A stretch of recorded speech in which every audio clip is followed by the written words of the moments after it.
Hi, welcome to another maths classes. तो अभी हम कर रहे हैं क्वेश्चन नंबर 6।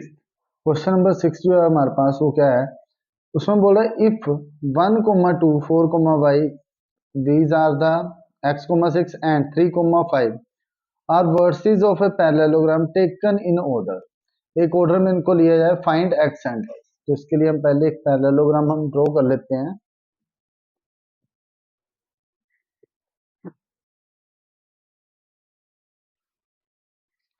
ये आ गया हमारा एक पैरेललोग्राम।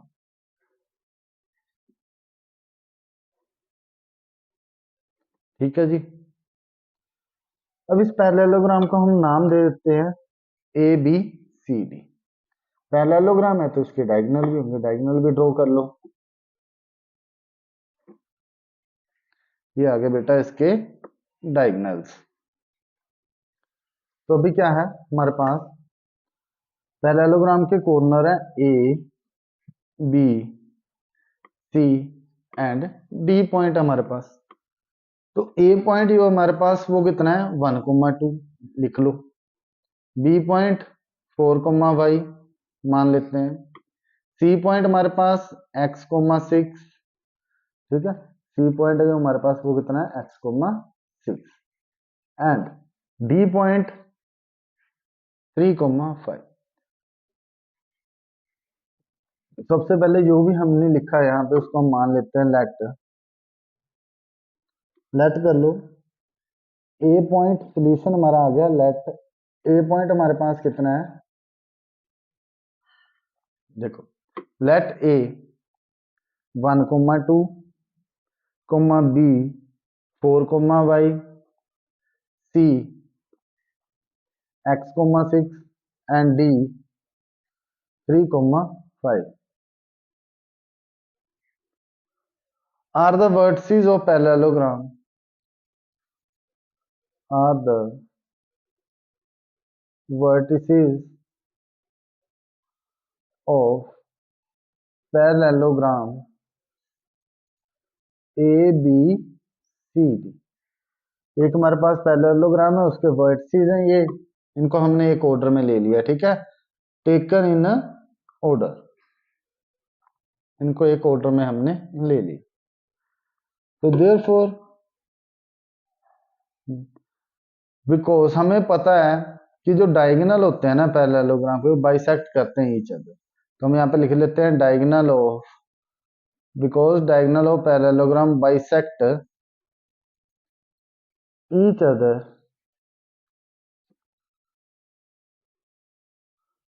ठीक है, ये एक दूसरे को बाइसेक्ट करते हैं और पैरेललोग्राम के डायगोनल हमारे क्या होते हैं, इक्वल।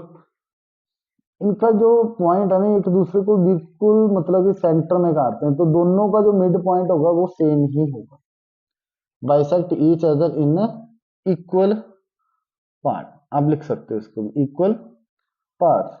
अगर ये इसको इक्वल पार्ट्स में डिवाइड कर रहा है तो there there because therefore mid point of diagonal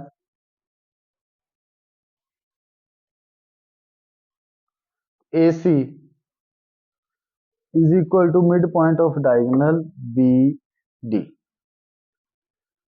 ये दोनों भी हमारे इक्वल होंगे।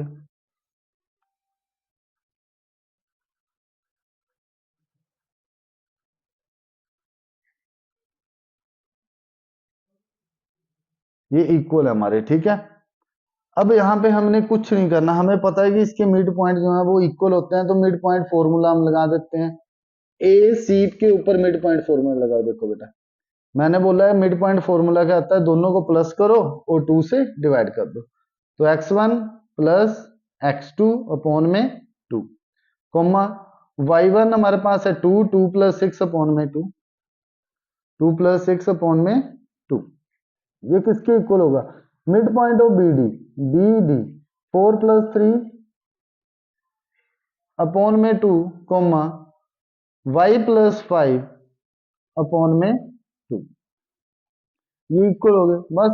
अब इनको कंपेयर कर लो, ये इसके इक्वल होगा, ये इसके इक्वल है। तो यहां से देखो 1 + x upon this imply 1 upon x upon 2 is equal to 4 plus 3 upon में 2। देखो 2 से 2 कैंसिल आउट हो जाएगा, तो हमारे पास यहाँ पे x है, इसको हम दूसरी साइड ले जाते हैं। 4 प्लस 3 कितने, 7, 1 उस साइड गया -1, तो x हमारे पास कितना आ गया 6, x की वैल्यू हमारे पास आ गई, कोमा। तो 2 प्लस 6 अपॉन में 2 है, ये किसके इक्वल, हमारा y वाला y के इक्वल होगा, ठीक है। y प्लस 5 अपॉन में 2, 2 से 2 जो है वो कैंसिल आउट हो जाएगा। 6 प्लस 2 हमारे पास 8 होते हैं, ये वाला 5 इस साइड आएगा, माइनस का 5 इज इक्वल टू y। तो y हमारे पास कितना आ गया बेटा 3। तो हमारे पास जो है वो पॉइंट आगे लास्ट में लिख दो, देयरफॉर x हमारे पास कितना आया 6, y हमारे पास कितना आ गया 3। यही आपने इस क्वेश्चन में क्या करना था, फाइंड आउट करना था, और कुछ नहीं करना था, ठीक है। दैट्स इट, ये आपका क्वेश्चन हो चुका है। अभी हम करते हैं नेक्स्ट क्वेश्चन।